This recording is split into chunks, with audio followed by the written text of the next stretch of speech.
biz aslida ya'ni 18 yoshga to'lgan insonni nimani kiyib, nima kiymasligi va uni nomidan qaror berishimiz, uni zamonaviy qo'lga aylantirishimiz mumkin. Bu juda muhim haligi. Ya'ni chunki insonlar turli xil bo'ladi. Tasavvur qiling. Ya'ni turli viloyatlarimiz bor, haligi madaniyatlarimiz bor, insonlarning dunyoqarashi turli xil nima deydi, o'zini o'quv uslubiga ega maktablar bor, oilalar bor. Ya'ni biz insonlarni oxir oqibat, masalan 18-19 yoshdagi bir yigitlarni, qizlarni universitetga jamlagandan keyin ularga biz agar aql o'rgatadigan bo'lsak, sen nima kiyishing kerak, nima kiymasliging kerak, bu birinchidan tanqidiy fikrlashni o'ldiradi.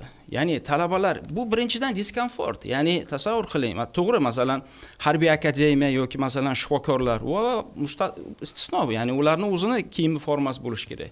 Lekin mana o'zimiz ham masalan kuni bo'yi galstukda, masalan, mana qanaqadir bir kiyimlarda yurishimiz bu diskomfort talaba uchun. Ya'ni 18-19 ga kirgan talaba bunaqa kiyimda universitetga kelishi, unga o'zi istagan, to'g'ri, har bir universitetni masalan o'sha smart dress code deyishadi, masalan o'sha aqlli dress code, ya'ni universitetni asosiy qadriyatlarini buzmaydigan agar kiyimda keladigan bo'lsa, bu qo'llab-quvvatlanadi. Lekin talabaga aytsakki, yo'q, mana bu kiyimda emas, mana bu kiyimda kelishing va buni to'g'ri, men bu ko'p universitetlarda bo'lib o'tdi voqealar, lekin oxirgi masalan o'sha jurnalistika universitetida bo'lib o'tishi meni ham biroz hayratga tushirdi. Chunki aslida jurnalistlar jamiyatni tanqidiy fikrlaydigan, jamiyatni o'sha qalbidan chiqadigan, o'sha ovozini jamiyatga yetkazadigan qanaqadir bir lokomotiv bo'lish o'rniga bu yerda masalan bir mana shunaqa bir voqea yashab o'tildi.